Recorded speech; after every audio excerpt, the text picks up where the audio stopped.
오늘은 예배 시리즈 첫 번째 시간으로 공적 예배 거룩한 감각이라는 제목으로 같이 말씀 나누겠습니다. 오늘부터 세 번 나누려고 하는 이 예배 시리즈의 중요한 통찰은 제가 학교를 다닐 때 김희석 교수님이라고 하는 분에게 배웠음을 먼저 밝히고 설교를 나누고자 합니다. 아마도 교회에서 가장 중요하게 생각하는 것은 예배이지 않을까요? 그죠? 벌써 몇 분이 끄덕끄덕 해주시는데 교회에서 가장 중요한 것은 예배일 것입니다. 그래서 우리는 예배자가 되자라는 말을 참 많이 사용하는 것 같습니다. 그런데 문득 이런 생각이 드는 거예요. 예배자가 된다고 하는 것은 어떠한 것일까? 주일에 교회를 빠지지 않으면 예배자가 되는 것일까? 아니면 부득이하게 교회를 빠지더라도 삶에서 말씀과 기도로 살아가는 삶이 있으면 예배자가 되는 것일까? 그것도 아니라면 믿음을 가지고 열심히 있어야 예배자가 되는 것일까? 예배자가 되자는 말을 많이 하지만 대략적으로 그 의미를 저도 그렇고 많이 이해하고 있는 것 같은데 어떤 것인지 예배자가 된다는 것에 대해서 이제 세 번을 나누려고 하는데 오늘은 이제 첫 번째 시작으로서 공적 예배의 중요성에 대해서 이야기하고자 합니다. 오늘 시편 42편에 우리는 한 부분 1절에서 5절까지만 읽었지만 오늘은 42편부터 43편까지 살펴보려고 합니다. 시편 42편하고 43편은 시편 두 편이지만 사실상은 하나의 시편이라고 말을 할 수가 있습니다. 두 가지 이유가 있는데요. 그러려니 하시고 들으시면 됩니다. 첫 번째는 43편에 제목이 따로 달려있지 않다는 거예요. 다윗의 시, 이런 것들이 없다는 거예요. 그리고 두 번째는 후렴구가 똑같다라고 하는 겁니다. 후렴구를 한번 보면 시편 42편 5절이나 42편 11절이나 43편 5절이나 정말 약간의 차이는 있지만 이 후렴구로 모두가 마무리를 하고 있어요. 내 영혼아 어찌하여 낙심하며 마지막에 찬송하리로다. 그러니까 같은 후렴구를 사용하고 43편에 제목이 따로 없는 것으로 보아 42편과 43편은 하나의 시편이구나 하는 것을 알 수 있습니다. 네, 그러려니 하고 넘어가겠습니다. 오늘 본문의 그래서 42편과 43편을 보면 이렇게 세 부분으로 되어 있는데 이것을 하나씩 살펴보도록 하겠습니다. 1절에서 5절인데요. 저희가 1, 2절을 다시 한 번만 읽도록 하겠습니다. 시작. 하나님이여 사슴이 시냇물을 찾기에 갈급함같이 내 영혼이 주를 찾기에 갈급하니이다. 내 영혼이 하나님 곧 살아계시는 하나님을 갈망하나니 내가 어느 때에 나아가서 하나님의 얼굴을 배울까. 오늘 본문의 시인은 간절한 마음으로 하나님을 찾고 있습니다. 사슴이 시냇물을 찾는 것 같이 하나님을 갈망한다. 하나님의 얼굴을 보고 싶다 라고 이야기를 하고 있죠. 왜 그렇게 얘기를 하냐면 두 가지 이유가 있습니다. 첫 번째는 3절인데요. 사람들이 내 하나님이 어디 있느냐라고 조롱을 하고 있는 거예요. 그러니까 하나님을 빨리 만나고 싶은 거예요. 하나님의 얼굴을 뵙고 싶고 또 정말 사슴이 시냇물을 찾는 것처럼 하나님을 찾는 것이죠. 그리고 두 번째 이유는 4절인데요. 요거는 같이 한번 읽겠습니다. 시작. 내가 전에 성의를 지키는 무리와 동행하여 기쁨과 감사의 소리를 내며 그들을 하나님의 집으로 인도하였더니 이제 이 일을 기억하고 내 마음이 상하는도다. 여기에서 성의를 지키는 무리는 성전을 향해서 예배하러 가는 사람들, 순례하는 사람들을 이야기하고 하나님의 집은 성전을 이야기하는 것이죠. 그러니까 시인은 성전에서 사람들이 그 절기에 따라서 같이 와서 예배하는 그거를 막 생각하고 있는 거예요. 이 원수라고 해야 될까요? 그 사람들이 내 대적이 하나님이 어디 있느냐 이럴 때 이 시인이 마음 깊숙한 곳에 어떤 한 그리움, 예배를 향한 한 그리움은 예전에 성전에서 사람들이 막 와서 함께 예배 드렸던 그게 그립다라고 하는 겁니다. 정확하게 다 알 수는 없지만 여러 주석가들이 이 시인이 바벨론 포로 시기 때 살았다라고 설명을 하거든요. 그러니까 바벨론 포로로 끌려가고 성전에서 예배를 드릴 수 없게 되었기 때문에 하나님 성전에서 드리는 하나님을 그리워하는 것이죠. 고대 이스라엘 사람들에게 성전은 굉장히 중요하고도 특별한 곳이었습니다. 이것을 얼마나 특별한지 보여주는 글이 두 가지 있는데 짧게 소개를 하겠습니다. 로마인이나 그리스인, 아시아인은 세계 어디에서나 자신의 신에게 예배를 드릴 수 있었다. 그러나 유대인의 상황은 달랐다. 그들에게는 예루살렘에 오직 하나의 성전만이 있었다. 로마의 포로 아래에 있는 암담한 상태도 그들의 견해를 바꾸거나 확신을 흔들지 못했다. 그러니까 이방의 어떤 이제 신을 섬기는 사람들은 아무 때서나 예배를 드릴 수 있었는데 고대 이스라엘 사람들에게 예배를 드리는 장소는 딱 한 군데, 세계 어디에 있든지 간에 딱 한 군데, 그 성전이었습니다. 또 하나의 글이 있는데 유대인들에게는 세계 어느 곳에 있든지 그들에게는 단 하나의 도시가 있으니 알렉산드리아도 아니고 안디옥도 아니고 로마도 아니고 가장 높으신 하나님께 바쳐진 거룩한 도시와 그곳의 성전이다 라는 말이 있습니다. 이렇게 성전이 중요한 이유는 단순히 어떤 상징적인 건물이어서가 아니라 하나님이 계시고 예배를 드릴 수 있다고 생각되는 유일한 곳이었기 때문입니다. 그래서 우리가 잘 아는 다니엘이 어디를 향해서 3번 기도하나요? 성전을 향해서 3번을 기도합니다. 그러니까 다니엘도 포로로 끌려갔는데 마음속에 성전을 향한 그리움이 있는 거예요. 하나님을 향한 그리움. 그러니까 이스라엘 사람들에게 또 오늘 본문의 시인에게 바벨론 포로로 끌려갔을 때 그 마음에 있는 하나의 그리움은 성전에서 하나님과 함께 예배하던 그때가 그립다라는 이야기를 하고 있는 것입니다. 특히나 오늘 시의 제목을 보면 고라 자손의 맞쓰길 교훈이라고 나오는데 이 고라 자손들은 성전에서 일을 했던 사람들이에요. 그러니까 누구보다도 이 예배에 대한 성전에 대한 그리움이 가득했을 것입니다.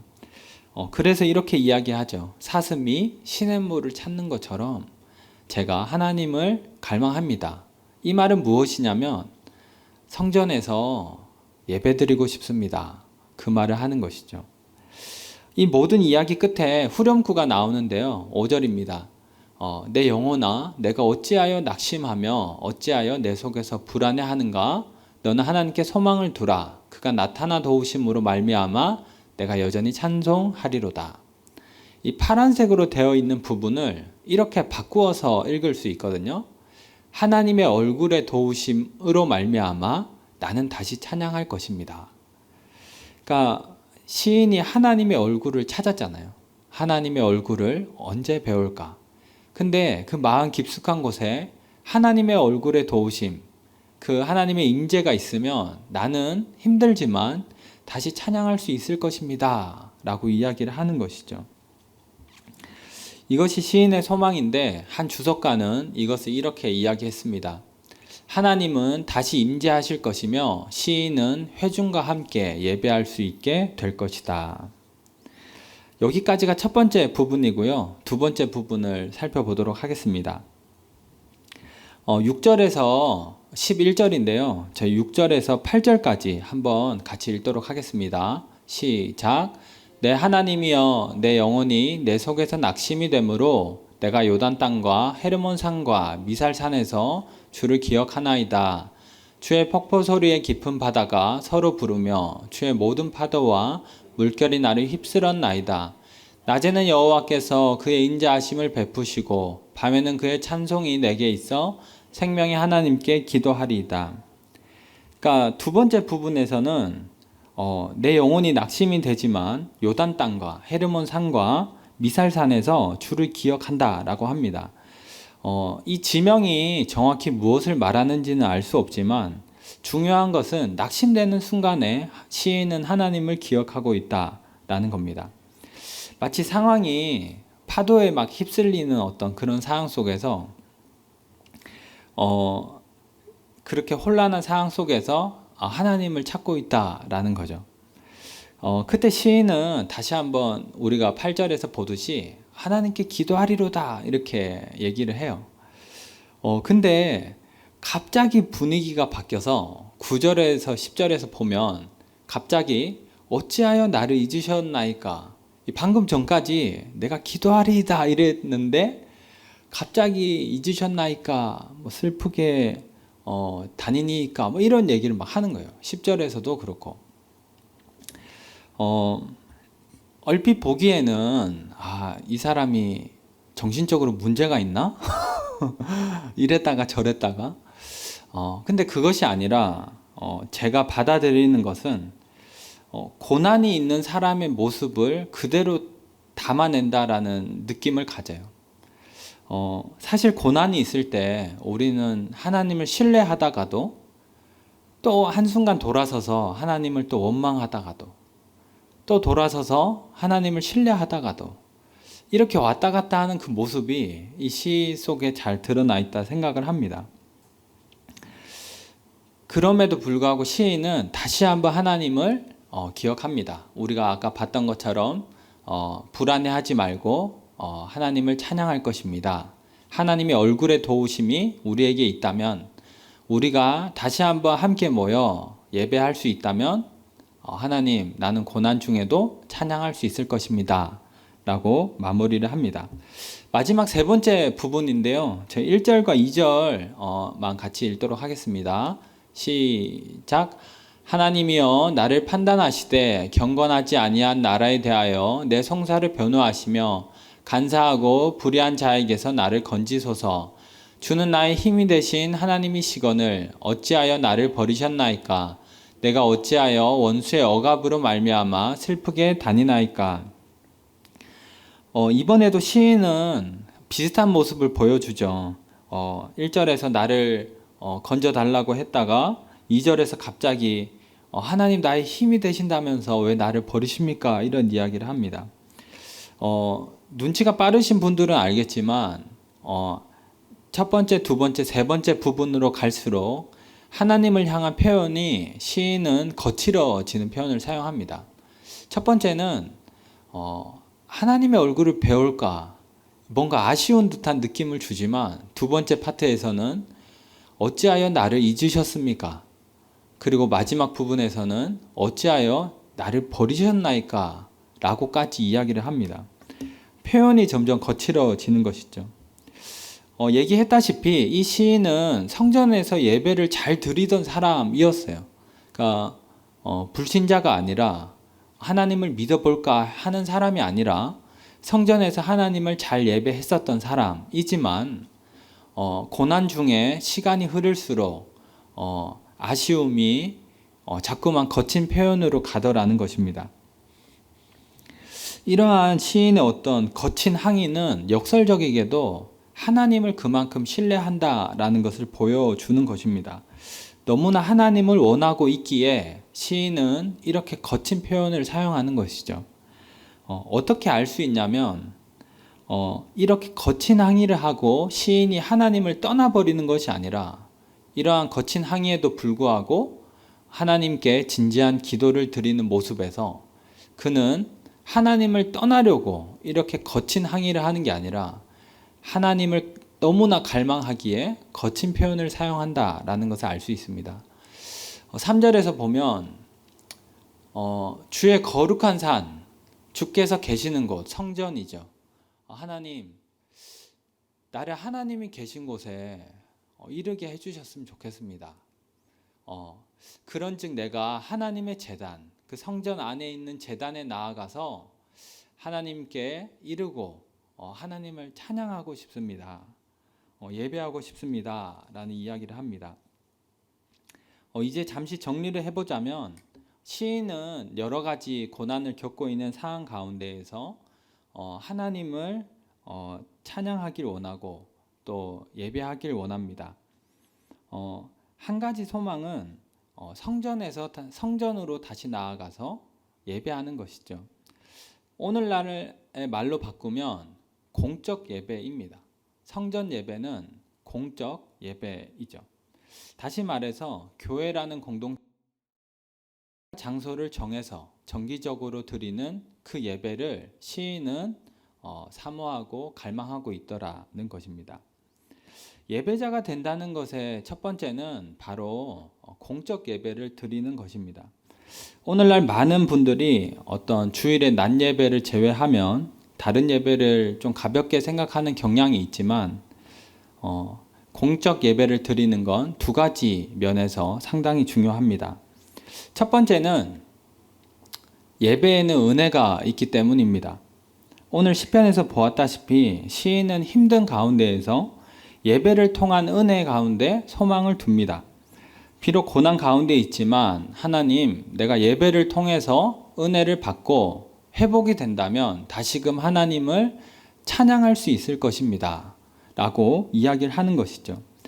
물론 우리가 참석하는 모든 예배 중에서 우리가 하나님의 은혜를 경험하는 건 아니지만 그렇지만 불현듯 우리를 사로잡고 쓰러져 있던 우리를 다시 일으키는 그 은혜는 분명 예배에 있는 것이죠. 하나님께서는 우리를 교회라는 공동체로 부르시고 우리는 그 교회 안에서 함께 하나님을 예배합니다. 그 예배 가운데 우리는 은혜를 경험하고 하나님께 더 나아가게 되는 것이죠. 그래서 제임스 스미스라고 하는 철학자는 이렇게 이야기했습니다. 교회 예배는 제자도의 핵심이다. 물론 그리스도인의 영성 훈련은 평생에 걸쳐 월요일부터 토요일까지 삶에서 매주 계속되는 일이지만 그것은 말씀과 성찬대 주위에 모인 공동체, 예배의 삶에서 퍼져나오며 거기서 영향을 공급받는다. 교회 없이는 성화도 없다. 라고 이야기를 합니다. 이것이 공적 예배가 중요한 첫 번째 이유입니다. 예배에는 은혜가 있기 때문에 누가 뭐라고 해도 우리가 다시 한번 하나님을 향해서 살아야 되겠다. 다시 한번 내가 하나님을 찾아야 되겠다. 라고 할 때 어디부터 가냐면 예배 자리라고 하는 것입니다. 두 번째는 공적 예배는 반복을 통해서 경건에 이르게 한다는 거예요. 제가 지난주에도 잠깐 설명을 했지만 디모데전서 4장 7절에서 바울 사도는 이렇게 이야기합니다. 망령되고 허탄한 신화를 버리고 경건에 이르도록 내 자신을 연단하라, 훈련하라고 이야기를 합니다. 이 훈련하라는 단어는 바울이 당시 살던 그 체육관이라고 해야 되겠죠. 거기에서 운동선수들이 받던 육체적인 훈련을 이야기하는 거예요. 이것을 N.T. 라이트라고 하는 신학자는 이렇게 이야기합니다. 훈련하라는 요점은 명백하다. 참된 신앙, 진전한 경건을 위해서는 운동선수가 하는 만큼 몸으로 훈련을 해야 된다는 것이다. 라는 것입니다. 우리가 잘 알다시피 운동선수의 육체적인 훈련은 끊임없는 반복의 중요성이 있죠. 그러니까 바울은 경건에 이르기 위해서 끊임없는 몸으로 하는 반복을 이야기하는 거예요. 우리 삶에 반복적이고 실천적인 습관이 결국에는 경건에 이르게 한다는 것입니다. 이것을 조금 더 자세하게 설명을 해보고자 합니다. 첫 번째는 반복을 통해서 우리는 거룩한 감각을 가질 수가 있습니다. 바울이 아까 경건에 이르기 위해서 운동선수처럼 훈련하라고 하잖아요. 몸의 감각을 이 데이비드 포스터 월리스라고 하는 사람이 이렇게 설명을 합니다. 테니스를 가지고 설명을 하는데 강력한 서브로 넘어온 테니스 공을 잘 받아내기 위해서는 흔히 운동 감각이라고 부르는 것이 필요하다. 이러한 운동 감각을 정교하게 하는 것이 우리가 흔히 듣는 매일 반복하는 훈련 프로그램의 목표다. 날마다 수천 번씩 공을 칠 때 보통의 의식적 사고로는 할 수 없는 바를 느낌으로 할 수 있는 능력을 기를 수가 있다. 제가 이렇게 예를 한번 들어보겠습니다. 제가 자주 써먹는 예지만, 제가 취사병이었을 때, 여러 번 얘기해서 조금 지루하시겠지만, 칼질을 저는 한 번도 안 해봤는데, 가서 이제 제 위에 선임들은 다 요리하다가 온 사람들이었어요. 후임들도 그렇고, 저는 신학교에서 공부를 하다가 취사병이 됐는데 칼질을 가르쳐 주는데, 아마 여기 계신 분들은 오랜 세월의 경력으로 다들 아실 거지만, 처음에 칼질하는 사람 있잖아요. 뭐 대학교 MT를 가거나 놀러 갔을 때 막 뭐 칼질 내가 할게 이렇게 하는 사람들이 딱 칼질을 보면 그냥 앞뒤로만 움직이는 사람들이 있거든요. 칼질을 할 때. 그 위아래로 움직이거나 앞뒤로만 움직이는 것. 근데 정교한 칼질은 칼 앞부터 들어가서 이렇게 완곡한 곡선을 그리면 이렇게 탁 들어가잖아요. 칼이. 아닌가요? 칼의 앞날부터 해서 이렇게 앞부터 해서 이렇게 딱 이 스키장에서 내려오는 것처럼 칼이 이렇게 탁 들어간다고요. 그렇게 안 하시는군요. 제가 처음에는 그렇게 할 수 없었지만, 매번 반복되는 그 칼질. 저는, 만약에 김치가 들어온다. 저는 600명 취사를 했었거든요. 김치가 들어온다. 그러면 한 800kg씩 들어와요. 그럼 그거를 한 3일 먹거든요. 근데 그거를 이제 담진 않는데 들어온 걸 이제 썰어서 보관해서 이제 냉장고에 넣어야 하죠. 그러니까 좋든 싫든 칼질을 할 일이 많았는데, 아까 이 월리스가 얘기하는 것처럼 수천 번의 어떤 칼질을 할 때 생각만으로 할 수 없는 그 감각. 예. 처음에는 막 뭐 손은 베이면 어떡하나 이 걱정했는데, 나중에는 이 조금 거짓말을 조금 보태면 눈을 감고도 다 썰어버리는, 그러니까 느낌으로 할 수 있는 어떤, 설명하기는 힘들지만 그 감각이 생긴 것이죠. 그러니까 반복은 그것을 만들어내는 힘이 있다라고 하는 겁니다.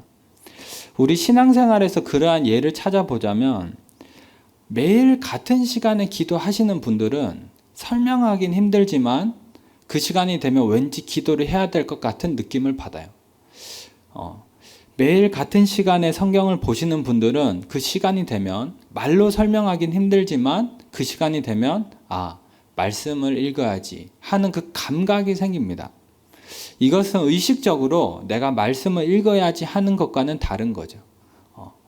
저는 이것을 거룩한 감각이라고 부르고 싶어요. 우리가 반복적인 예배를 오는 분들, 그러니까 오늘 수요 예배 때 사실 오신 분들은 사실 공적 예배를 아주 잘 들으시는 분들이죠.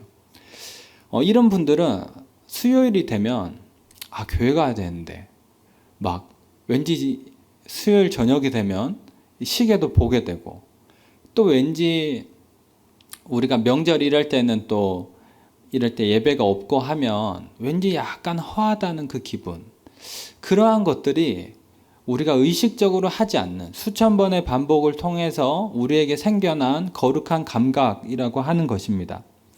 이것이 오늘 본문에 어떻게 나타나냐면, 시인이 고난 중에서 고난이 닥치자 이것을 어떻게 이겨낼까 해서 도서관에서 책을 몇십 권 빌려온 게 아니죠. 예전에 성전에서 수천 번 드렸던 그 예배에 대한 그 감각이 고난이 왔을 때 하나님을 그립게 만드는 것입니다. 하나님을 찾게끔 만드는 것입니다. 이 거룩한 감각을 가지고 있는 사람이어야 기도를 그리워하고 예배를 그리워하고 하나님을 그리워하는 것이지, 우리에게 생긴 반복을 통해 생긴 거룩한 감각이 없는데 고난이 왔을 때 갑자기 기도를 한다거나 갑자기 예배의 자리에 나아가야겠다고 느낄 일은 잘 없다고 하는 것입니다. 이렇게 만들어진 거룩한 감각은 우리를 자꾸만 하나님 앞으로 나아가게 만들어 줍니다. 이것은 아까 말했던 제임스 스미스는 사랑하는 법을 배우기 위해선 실천이 필요하고 실천하기 위해서는 반복이 필요하다라는 이야기를 합니다. 이것이 공적 예배가 중요한 이유입니다. 공적 예배는 반복적인 실천을 통해서 우리에게 거룩한 감각을 만들어 주기 때문인 것이죠. 두 번째는 지식은 지식의 제한적이라고 하는 겁니다. 오늘날 개신교회에서 가장 중요하게 생각하는 것은 말씀을 통한 바른 지식이죠. 바로 알면 바르게 행한다. 근데 가장 중요한 것은 맞지만 바르게 아는 것이 자동적으로 바르게 행하도록 만들어 주진 않습니다. 제가 지난번에 이렇게 조금 더 설명을 했었습니다. 두 가지 이유에서 그런데요. 첫 번째는 바로 안다는 것은 굉장히 어려운 일입니다. 여기에서 바르게 안다는 개념적으로 굉장히 세밀하게 이해를 한다라는 것을 이야기하는 것인데, 저는 신학교를 졸업하고 신학대학원을 나왔는데, 그러한 배경에서 바로 안다라고 하는 것은 개념적으로 정밀하다, 세밀하다라는 것을 이야기합니다. 예를 들자면 이런 것입니다. 복음은 기쁜 소식인데 기쁘다는 게 뭐냐? 소식이라는 게 뭐냐? 고대에서 기쁜 것을 무엇을 의미했는지, 소식이라는 건 무엇을 의미했는지, 성경에서 기쁘다는 건 대체로 어떤 표현인지, 기쁘다 할 때 썼던 단어는 뭔지, 소식이라는 단어는 어떤 것인지, 이 단어를 어떤 동사로, 어떤 시제로 표현을 했는지, 이 말을 들었던 공동체는 어떤 상황인지, 그 도시의 특징이 무엇인지, 그리고 그 특징이 왜 나왔는지, 이 모든 걸 다 이해하고 보니 사실은 이 구절이 이런 의미일 수 있겠더라, 이런 의미에 가깝더라, 사실은 이런 의미더라 라고 이야기하는 것이 바로 안다 라고 보통 이해되는 개념입니다. 그래서 바로 알아야 한다 라고 이야기를 하는 것인데, 바로 아는 것은 상당히 어렵습니다. 또 다른 예를 하나 들어보겠습니다. 만약에 사도행전에 대해서 알고 싶다고 생각을 해봅시다. 바로 알아야 하니 주석을 봐야 될 것입니다. 이 주석책은 크레이그 키너라고 하는 사람이 쓴 사도행전 주석인데 총 4권이고 이 한 권당 1000페이지가 넘습니다. 그러니까 사실 이 정도면 죄악인 거 아닙니까? 사도행전은 28장밖에 안 되는데 이걸로 4000페이지 이상을 써낸다고 하면 죄악같이 느껴집니다. 그렇지만 이 사람은 사도행전을 바로 이해하기 위해서 4000페이지가 필요하다고 느끼는 거예요. 그러니까 이렇게 써내는 거죠. 근데 이건 영어니까 한국어로 번역돼서 나오면 아마 한 1.5배 두꺼워지니까 한 6000페이지가 돼서 나올 거라고요. 근데 주석이 이것만 있는 건 아니잖아요. 또 이렇게 여러 가지 주석을 제가 가지고 왔는데 여기에서 제일 얇은 책이 650페이지, 가장 두꺼운 건 1200페이지. 그러니까 이것 외에도 사도행전 주석은 수십 권이 있습니다. 그러나 여기까지 읽어도 대단한 것이라고 한번 생각을 해봅시다. 여기까지만 봐도 대단하다. 아무리 못해도 7500페이지 이상을 읽고 거기에서 나오는 어떤 것을 다 이해해야 엄밀한 의미에서 바로 알았다 라고 이야기할 수 있지 않겠습니까? 비슷한 맥락으로 예수님을 알고 싶다 한번 생각을 해봅시다. 이것은 하나만 좀 넘겨주세요. 알프레드 에더스 하임이라고 하는 쓴 사람이 메시아, 예수님이 오시기 전의 상황부터 예수님이 돌아가실 때까지 쓴 책인데 총 4권이고 전체 페이지는 2000페이지가 넘어갑니다. 그리고 이 책은 레이몬드 E. 브라운이라고 하는 사람이 쓴 책인데 메시아의 탄생부터 죽음까지 쓴 책이고 상당히 두껍죠. 이 외에도 사실 엄청 많은 책들이 있습니다. 이것을 다 이해한다고 생각을 한번 해봅시다. 정말 열심히 공부를 해서 이걸 다 이해해버렸어요. 놀랍게도. 만약에. 바로 알았기에 바로 행하고 싶은, 이젠 바로 알았으니 바로 행해야 되겠다. 그죠? 근데 바르게 행하기 위해선 또 무엇이 필요하냐면 우리 삶의 진단이 필요하지 않겠어요? 진단이 무엇이고 그리스도인으로서 어떻게 살아야 되는지에 대한 판단을 하고 맞는 행동을 해야 되겠다라고 하는 게 정석이잖아요. 그럼 이 진단을 하기 위해서는 우리의 삶에 대한 아주 폭넓은 그리고 아주 깊은 지식이 필요하죠. 시대에 대한 분석을 위해서 철학을 이해해야 되는데 현대 철학을 이해하기 위해서는 고대부터 올라와야 됩니다. 그리고 문화 분석을 하기 위해서 또 문화 예술 전반에 대한 이해와 또 과학과 세계관에 대한 이해, 경제가 어떻게 돌아가는지에 대한 이해, 그리고 우리가 심리적으로 어떤 영향을 받는지, 사람들은 심리적으로 어떤 영향을 받고 사는지, 이러한 모든 것들이 공부가 되고 삶에서 어떻게 나오는지도 살펴봐야 되겠죠. 그리고 나면 말 그대로 우리는 바로 아는 그 지식을 아주 적절하게 행동으로 옮길 수 있을 것입니다.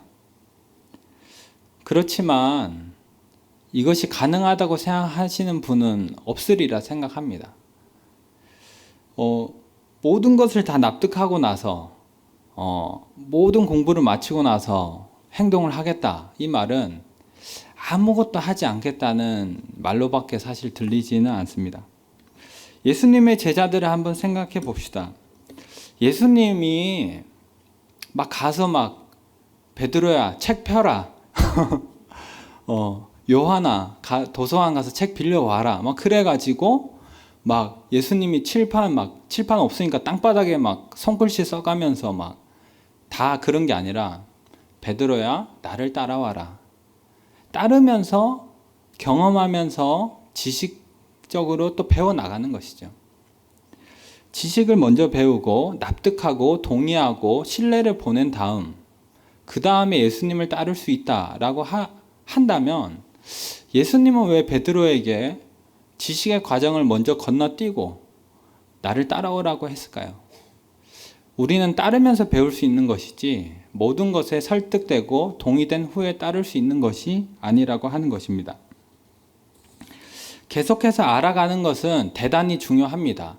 지식적인 공부 물론 필요하고 어떤 사람들은 어떤 한 본문의 의미를 잘 전달해 주기 위해서 자신의 평생을 바친 사람들이 있어요. 저는 정말 그런 분들에게 정말 대단한 감사를 보내고 싶어요. 그리고 아주 가치 있는 일을 해주셔서 감사하다고 말을 하고 싶습니다. 그렇지만 우리 모두가 그런 일을 해야 되는 것은 아니고 우리가 정말 해야 되는 것은 부족하지만 아는 것에서부터 행하는 것. 우리가 어떤 행동을 할 때 완전히 흠이 없게 행동할 수 없겠죠. 저도 청소년부에서 뭘 할 때 막 아이들도 즐거워하고 경제적으로도 얼마 들지 않으면서 힘도 그렇게 안 들고 모두가 행복한 그런 게 없어요. 뭘 하면 또 누구는 좀 힘들어 할 수도 있고 어떨 때는 애들이 재미없어 할 수도 있지만 부족하지만 내가 할 수 있는 최선부터 그리스도를 따라가는 것, 그것이 중요하다라고 하는 것입니다. 두 번째는 우리가 지식의 제한성이란 게 무엇이냐면 우리라는 존재 자체가 바로 안다고 바로 행하는 존재가 아니라고 하는 거예요. 러시아의 문호 도스토옙스키는 이렇게 이야기했습니다. 인간은 어리석다 못해 어리석기 그지없는 것을 심지어 자기에게 해로운 것을 일부러 의식적으로 바라는 경우가 딱 한 번, 정말 딱 한 번은 있다라는 이야기를 했어요. 저는 이것을 보는데 딱 떠오른 사람이 다윗이 떠올랐습니다. 하나님을 잘 알고 하나님에 대한 지식이 풍성하고 어떻게 행동해야 될지 알고 그것을 행할 힘이 있고 지혜가 있지만 우리 알잖아요. 밧세바 사건을 알잖아요. 그러니까 도스토옙스키의 말대로 인간이라고 하는 건 너무나 어리석어서 자기에게 해로운 것을 바라는 경우가 우리 안에 있는 것이죠. 설명할 수는 없지만 무엇인가 꿈틀거리는 것이 우리 내면의 깊숙한 곳에 있습니다. 그것을 우리는 죄성이라고 부르죠. 그 죄성이 우리 안에서 이것이 언제 발현되는지 모르겠지만 어느 순간에 문득 그것이 발현되면 우리가 알고 있는 어떤 지식, 그런 모든 것들에도 불구하고 그것이 아니라는 것을 알매도 불구하고 그것을 행하는 게 사람이라는 존재라고 하는 것입니다. 제가 좀 거창하게 이야기했지만 거창하지 않게 얘기를 해보겠습니다. 저도 다이어트를 하고 있어요. 다이어트 중인데요. 오늘 저녁도 햄버거를 먹었습니다. 그것도 감자튀김 사이즈를 업해서 먹었어요. 그러니까 제가 다이어트 중이지만 먹으면 안 된다는 걸 알면서 사실 먹은 거죠. 아주 건강해지겠지? 뭐 그래서 먹은 것도 아니라 그냥 그 맛있으니까 먹은 거예요. 우리는 삶의 작은 것에서부터도 사실 우리가 아는 대로 다 행할 수가 없죠. 이 소가 막 400kg, 큰 건 500kg 그러잖아요. 이 소가 이 샐러드를 먹고 살찌는 거 아니겠습니까? 그렇잖아요. 소가 고기 먹는 건 아니니까. 그러니까 이 다이어트를 하는 어떤 그 뷔페 같은 데 가면 이렇게 다 그런 건 아니지만 일부 여성분들을 보면 뭐 샐러드를 엄청 먹어요. 살이 안 찌겠지? 근데 소가 샐러드 먹고 찌잖아요. 그러니까 찐다니까요. 그러니까 알면서도 막 우리는 좀 하지 않는 부분들이 있고 이 사람에게 따뜻한 말을 해줘야 된다는 것을 알지만 차갑게 말할 때도 있고요. 일부러. 그리고 이렇게 하면 안 되는 것을 알지만 또 그렇게 행하는 게 우리 인간의 약함이지 않겠습니까? 그러니까 더 몰라서 제대로 살지 못하는 게 아니라 알면서도 제대로 살지 못하는 우리 안에 꿈틀거리는 그 강력한 죄성이 우리를 그렇게 만든다라고 하는 것입니다. 그렇기 때문에 경건에 있어서 지식에 제한성이 있다라고 하는 거예요. 그러니까 지식이 많이 증가할수록 행동이 많이 증가해야 되는데 그러지 않는 것은 우리라고 하는 존재의 어떤 타락성과 그리고 바로 아는 것에 대한 어려움이 있습니다.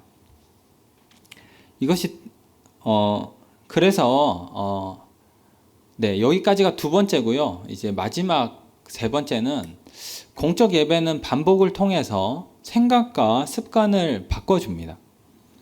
그렇게 함으로써 경건에 이르게끔 하는 거예요. 한 가지 예를 들자면 우리 한국은 어른을 보면 고개를 숙여 인사하잖아요. 이거는 동양권의 굉장히 독특한 문화잖아요. 미국 사람들은 그냥 막 하이파이브 하고 이렇게 고개 숙여 인사 이런 거 안 하잖아요. 우리가 하는 건데, 그리고 존댓말을 사용하죠. 그리고 이것은 굉장히 자연스럽지만 이 습관, 우리가 알게 모르게 반복하는 권사님 안녕하세요 할 때 고개를 숙여서 인사하는 습관, 말을 높이는 그 습관이 우리에게 어떤 영향을 미치냐면 이렇게 한번 생각을 해볼게요. 고개를 숙일 때 그것은 의식을 하든 의식을 하지 않든 높은 사람이 있고 낮은 사람이 있구나 하는 것을 보여줍니다.